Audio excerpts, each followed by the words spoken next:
નવસારીના માણેકલાલ રોડ સ્થિત શ્રી કષ્ટભંજન હનુમાનજી મંદિરે હનુમાનજી જન્મોત્સવ હર્ષોલ્લાસપૂર્વક મનાવાયો હતો। નવસારીની દરેક સોસાયટી, મંદિરો અને શેરીઓમાં હનુમાન જન્મોત્સવ ભક્તિભાવપૂર્વક ઉજવાયો હતો। નવસારીના માણેકલાલ રોડ સ્થિત શ્રી કષ્ટભંજન હનુમાનજી મંદિરે અનેક ધાર્મિક કાર્યક્રમો યોજાયા હતા।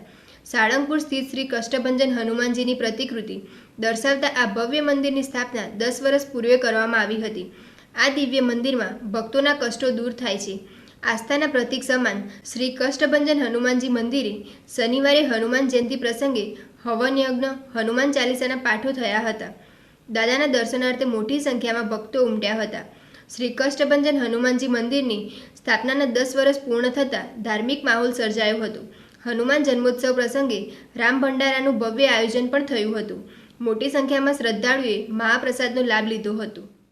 આજના દિવસે અહીંયા હનુમાન જન્મોત્સવના નિમિત્તે ખૂબ સુંદર યજ્ઞનું આયોજન હતું।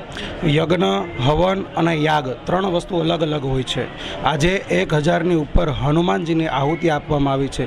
સવારે પ્રાતઃકાળે અહીંયા સુંદર મજાના યજ્ઞનું આયોજન કરવામાં આવ્યું હતું અને પછી બપોરે સુંદરકાંડનું આયોજન હતું અને બપોર પછી સાંજે અહીંયા ભજનનું આયોજન કરવામાં આવ્યું હતું। 5 થી 6000 માણસનો ભંડારો કરવામાં આવે છે। આ કષ્ટભંજન દાદાનું મંદિર છે, કળિયુગના સાક્ષાત દેવ કહેવાય છે। કળિયુગના સાક્ષાત ચિરંજીવી દેવમાંના એક દેવ છે હનુમાનજી મહારાજ।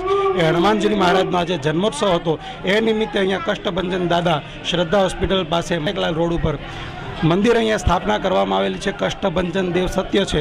ખૂબ સુંદર મજાનું આયોજન અહીંયા કરવામાં આવે છે। હજારો માણસો અહીંયા ભોજન પ્રાપ્ત કરે છે। મહાપ્રસાદનું તો આયોજન હતું, સાથે અહીંયા 108 મહાઆરતીનું પણ આયોજન કરવામાં આવ્યું હતું।